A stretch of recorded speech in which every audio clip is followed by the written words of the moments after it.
আচ্ছা, এখন তোমাদের চারের যে অঙ্কগুলো আছে এগুলো হচ্ছে সব মোটামুটি সেকেন্ড পার্টের মানে টপিকের সাথে রিলেটেড। সো তোমরা বলে দাও যে চারের অঙ্কগুলো আর এক্সাম্পলের কয়েকটা অঙ্ক আছে এগুলা তোমাদের সেকেন্ড পার্ট পুরোটা আর কি কনভার্ট করে দিবে বলতে পারো আর কি, এরকম কিছু। সো দেখো এখানে কি বলছে যে চারের একটা যদি দেখো, আমরা আসলে এই চ্যাপ্টারের প্রতিটা ম্যাথেই আমি বলছি এক একটা সংজ্ঞা বা এক একটা জ্যামিতিক কাঠামো।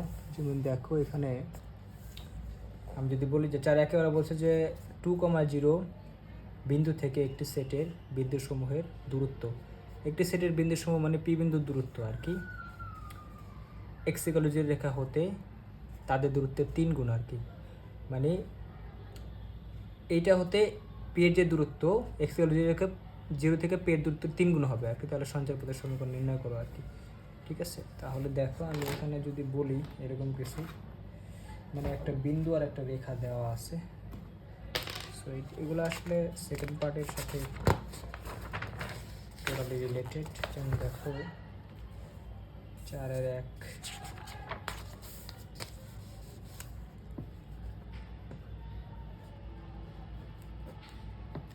যদি একটু দেখো, যেমন আমি একটু কোঅর্ডিনেট সিস্টেমটা যদি একটু আঁকার চেষ্টা করি।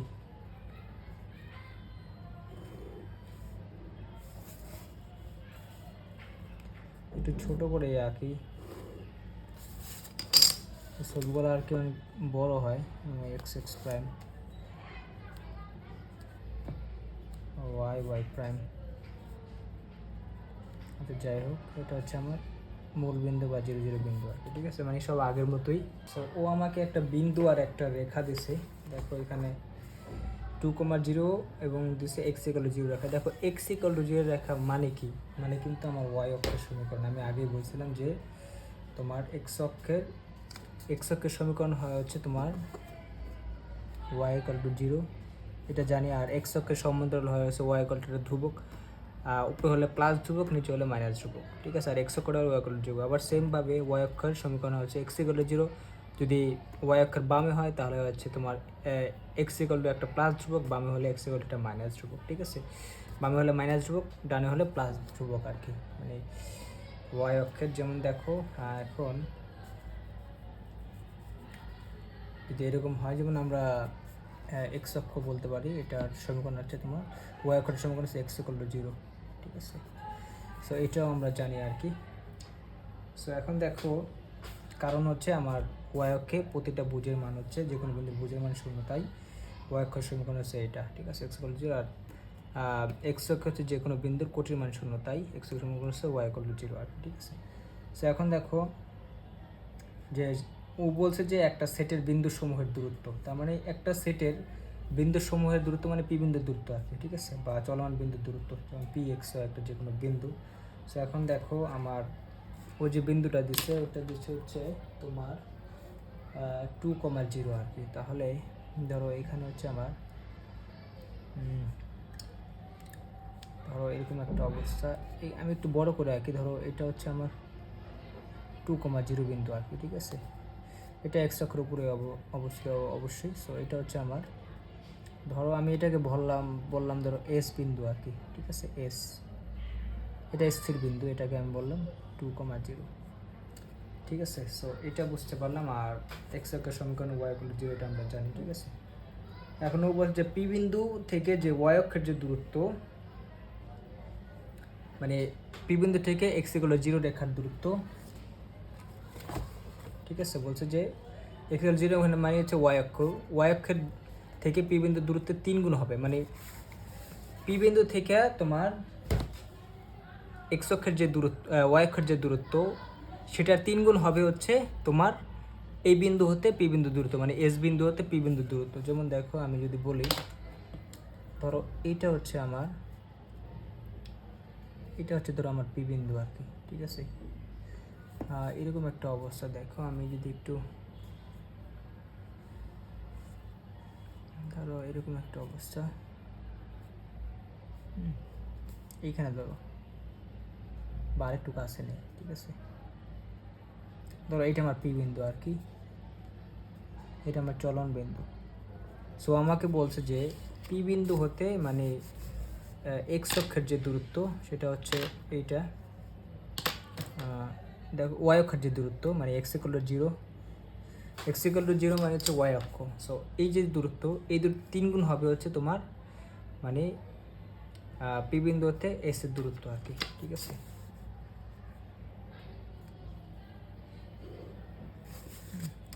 সো এরকম একটা অবস্থা।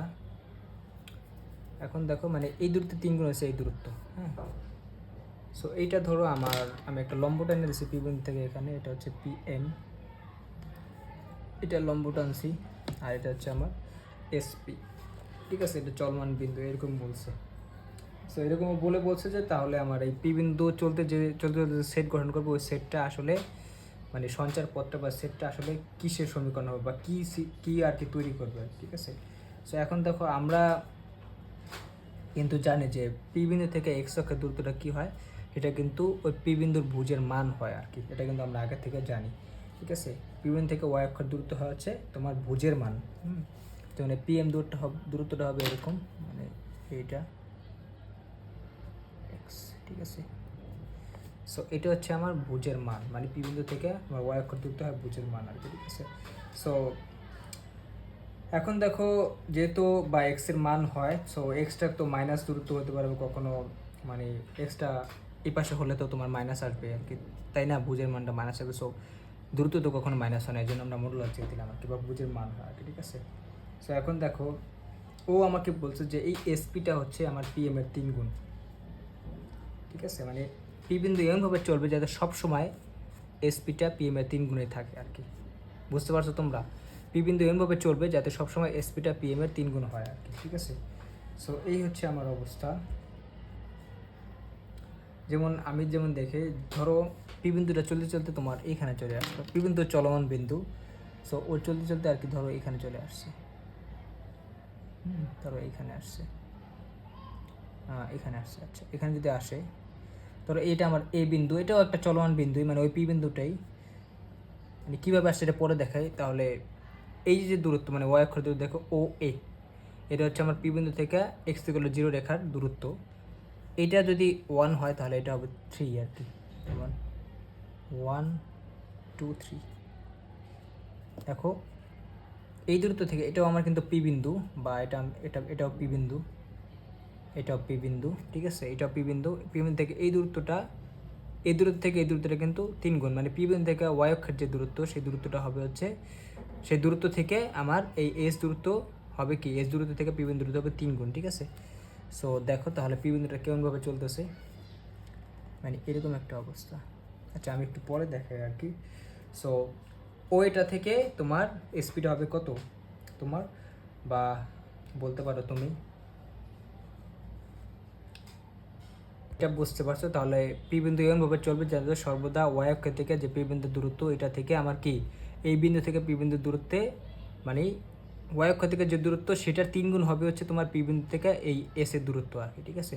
তাহলে ও এর 3 গুণ হবে হচ্ছে তোমার এই পি এসটা, বুঝতে পারছো, বা এ এসটা তুমি বলতে পারো। যেমন তাহলে পি বিন্দু কীরকমভাবে চলতেছে দেখো, আমি যদি একটু এই যে পি বিন্দু চলতেছে আর কি, ঠিক আছে, এরকমভাবে চলতেছে, এরকমভাবে চলতেছে দেখো,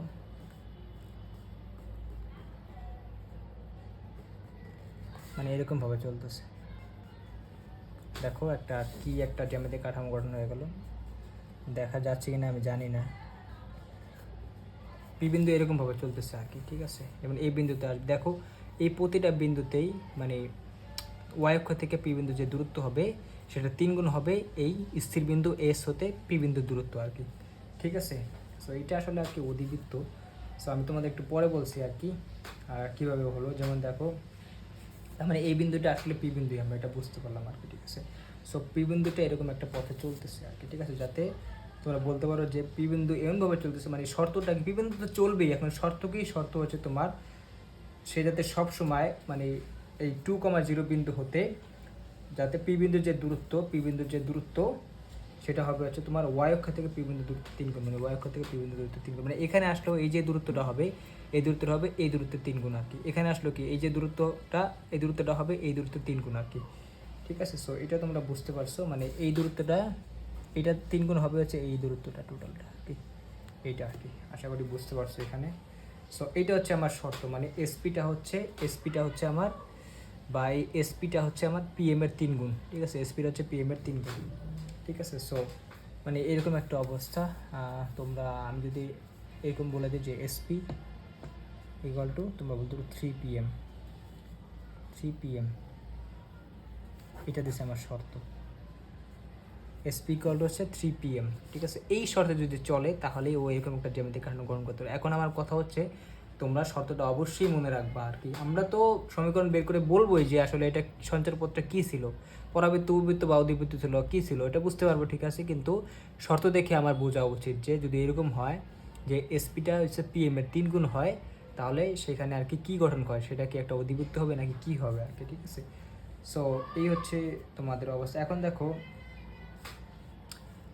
বৃত্তের কেন্দ্র মতো এইটাও একটা সুনির্দিষ্ট বিন্দু। আমরা বৃত্তের কেন্দ্র সি রেখেছিলাম, ওইখানে যে সি বিন্দু হতে কি হয়েছিল যে এইচ কমা কে বিন্দু হতে মানে আর দূরত্বে সবসময় একটা বিন্দু কি করছে, সমদূরবর্তী হয়ে আর কি মানে চলছে, ঠিক আছে, তখন বৃত্ত হয়েছে। কিন্তু এখানেও দেখো সেমভাবে আর কি কেন্দ্রের মতো একটা বিন্দু আছে, এটা হচ্ছে এস।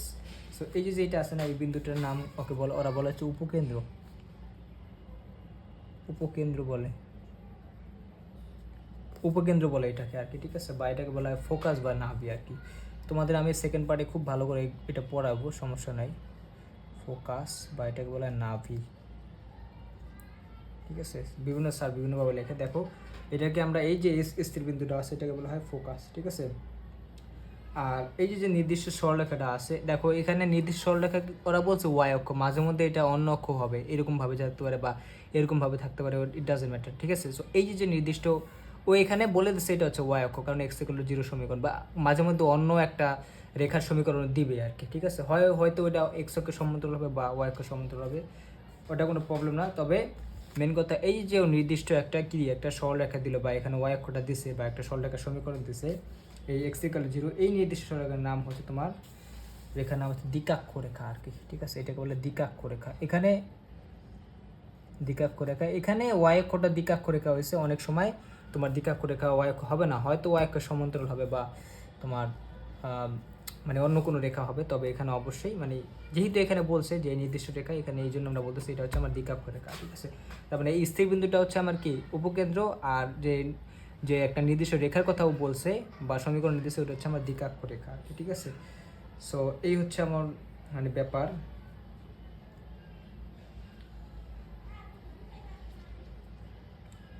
মানে মেইন কথা হচ্ছে একটা হচ্ছে নির্দিষ্ট বিন্দু হতে পি বিন্দুর দূরত্ব, আর একটা হচ্ছে কি নির্দিষ্ট রেখা হতে পি বিন্দুর দূরত্ব, ঠিক আছে। সো এই নির্দিষ্ট বিন্দুটাকে বলা হচ্ছে তোমার উপকেন্দ্র, আর নির্দিষ্ট রেখাটাকে বলা হচ্ছে দ্বিকাক্ষ রেখা।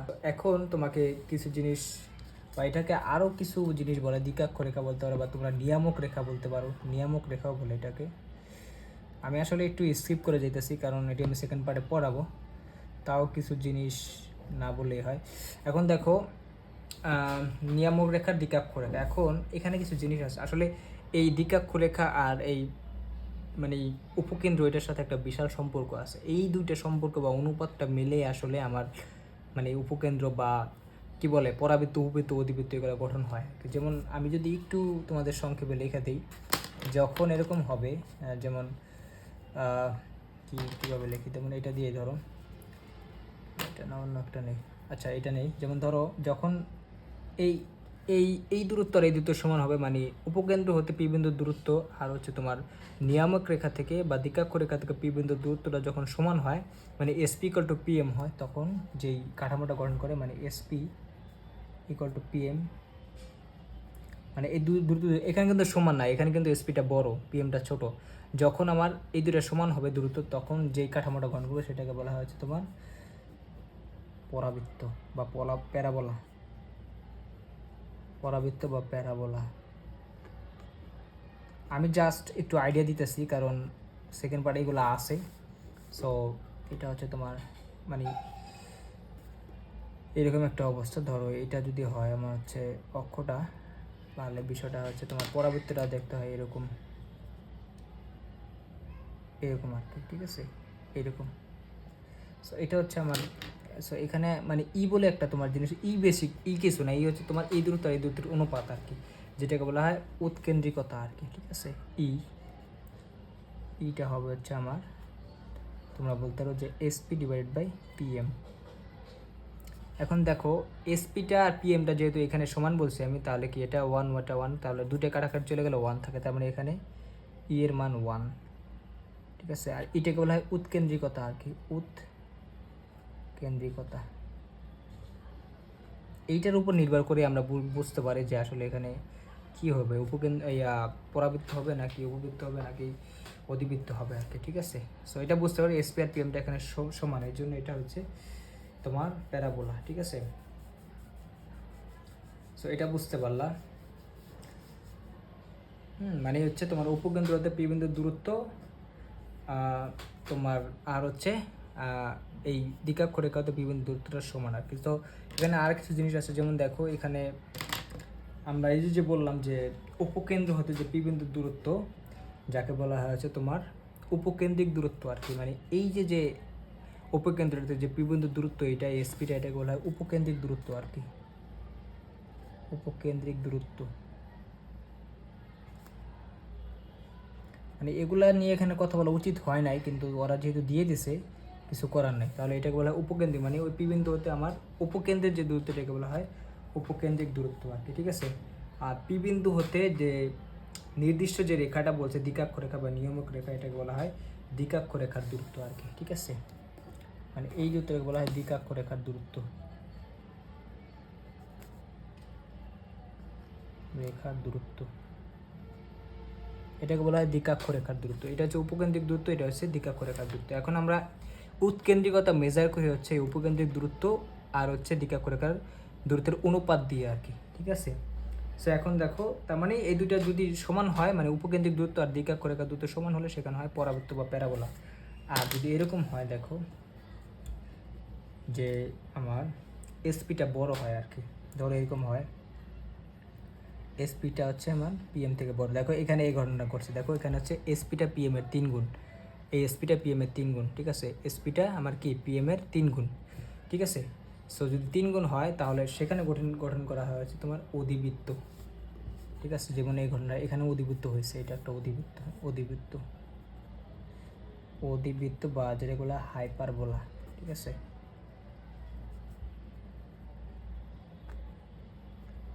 হাইপারবোলা। অধিবৃত্তটা আসলে দেখতে এরকম হয়, ধরো এটা হচ্ছে আমার অক্ষটা, মানে এইরকম একটা অবস্থা, একটু এইরকম, যেমন এখানে দেখো এই পাশটা আমরা লিখছি, হ্যাঁ এটা লিখছি আর কি। সো এখানে উৎকেন্দ্রিকতাটা কেমন হবে, উৎকেন্দ্রিকতা অবশ্যই দেখি, যেহেতু আমার এসপিটা বড় পিএমটা বড়, তাহলে দেখো উপরেরটা বড় নিচেরটা ছোটো, তার মানে কি যেই অনুপাতটা কিন্তু 1 থেকে বড় হবে আর কি। হ্যাঁ, সো এটা হবে হচ্ছে এরকম, মানে এরকম ই ইজ গ্রেটার দেন 1। ঠিক আছে, সো এটা গেল আর কি। সো এটা বুঝতে পারছো। সো এবার দেখো আমি 3 নাম্বার যে জিনিসটা, সেটা হচ্ছে তোমার যদি এরকম হয় আরেকটা এসপি থেকে যদি পিএমটা বড় হয় আর কি, ঠিক আছে, বা SP is less than PM, তাহলে পিএমটা যদি বড় হয়, মানে এই দূরত্ব যখন বড় হবে মানে এসপি থেকে, তখন সেখানে হবে হচ্ছে আমার উপবৃত্ত, বা এটাকে বলা হয়েছে ইলিপস।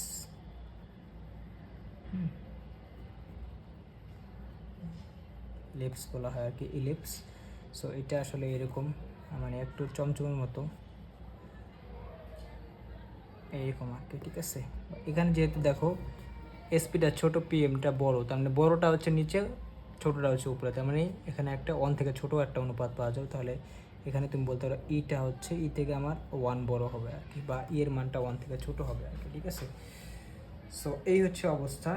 এই 3টা জিনিস মাথায় রাখতে হয় আমাদের সবচেয়ে বেশি যখন আমরা কনিক পড়ি আর কি। সো দেখো এটা বুঝতে পারলাম।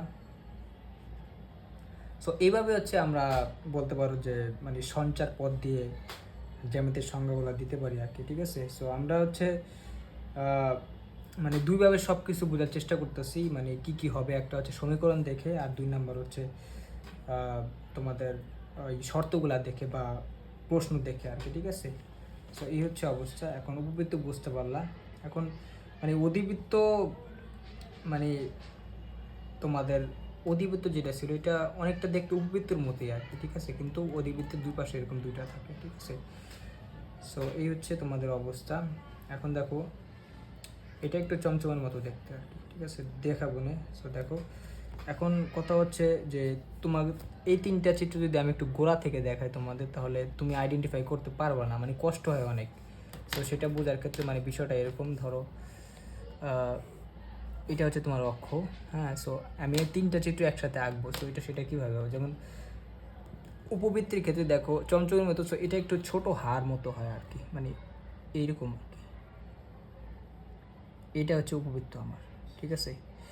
এটা হচ্ছে আমার কি উপবৃত্ত।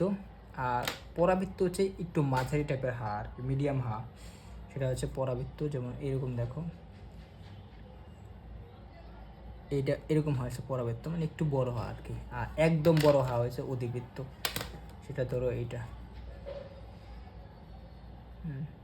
এই বড় হাটা হচ্ছে আমার অধিবৃত্ত। মানে তিনটাকে একসাথে আঁকলে বোঝা কষ্ট, তবে বুঝতে পারলা যে ছোট হা হচ্ছে তোমার মানে উপবৃত্ত, তার মাঝে টাইপের হচ্ছে পরাবৃত্ত, আর একদম বড়টা হচ্ছে আমার অধিবৃত্ত আর কি, ঠিক আছে। সো এটা একটু বুঝছো, মানে এটা হচ্ছে আমার উপবৃত্ত, এটা হচ্ছে আমার তোমাদের পরাবৃত্ত, আর একদম বড় হাটা হচ্ছে আমার অধিবৃত্ত,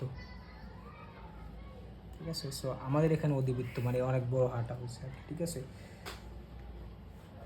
সো তবে তাদের মানে শেপটা একরকম দেখা গেল, তাদের কিন্তু বক্রতার অনুপাত সেম না, অবশ্যই বক্রতার অনুপাত কিন্তু ভিন্ন ভিন্ন আর কি, ঠিক আছে। বা তোমাদের এই দূরত্বের অনুপাত দুটাও কিন্তু সেম না, এটাও বোঝা রাখো, ঠিক আছে। দেখতে একই রকম মনে হইতেছে, তুমি আলাদা করে আঁকলে এটা বোঝার উপায় নাই যে এটা কি আমার উপবৃত্ত নাকি এটা অধিবৃত্ত নাকি কি আর কি, ঠিক আছে। তবে বক্রতার অনুপাত আলাদা থাকে, পাশাপাশি দেখো এখানে বক্রতার অনুপাত সবগুলা কিন্তু সেম না, একটু ভিন্ন ভিন্ন আছে, পাশাপাশি দূরত্ব দুটো অনুপাতও কিন্তু সেম না আর কি, ঠিক আছে। সো মাথায় রাখো এটা, মানে মেন কথা হচ্ছে এসপি আর পিএম এর দূরত্বটা দিয়ে আর কি, অনুপাতটা দিয়ে আর কি সব কিছু হয়, ঠিক আছে। এগুলো বুঝতে পারলা যে তোমাদের এই এসপি আর পিএম মানে এই তোমাদের কি বলে ধ্রুবক দুটির অনুপাতকে কিন্তু আমার ই বলে, ঠিক আছে। যেমন এই এই দূরত্ব দুটোর অনুপাতই হচ্ছে আমার কি ই, ঠিক আছে। সো ইর ক্ষেত্রে হচ্ছে ই ইকুয়াল টু যদি 1 হয় তাহলে সেটা হয় হচ্ছে তোমার পরাবৃত্ত, যদি ইটা কি 1 থেকে মানে বড় হয় তাহলে সেটা হচ্ছে অধিবৃত্ত, আর ইটা কি 1 থেকে যদি ছোটো হয় তাহলে সেটা হচ্ছে তোমার উপবৃত্ত আর কি, ঠিক আছে। সো এটা বুঝলে। আর আরেকটা বিষয় হচ্ছে তোমার ই ইকুয়াল টু যদি 0 হয় যখন, তখন মানে ই এই তিনটা তো বুঝতে পারছো। আরেকটা হচ্ছে ই ইকুয়াল টু 0 হয় তখন, তখন হচ্ছে তোমাদের বৃত্ত, ঠিক আছে। ই ইকুয়াল টু 0 তখন হয় বৃত্ত। আর আরেকটা আছে হচ্ছে এরকম ই ইকুয়াল টু একটা হচ্ছে অসীম, বা যেটাকে বলা হচ্ছে তোমার ইনফিনিটি আর কি, তখন হচ্ছে তোমার এক জোড়া সরলরেখার সমীকরণ আর কি, এক জোড়া সরলরেখার সমীকরণ,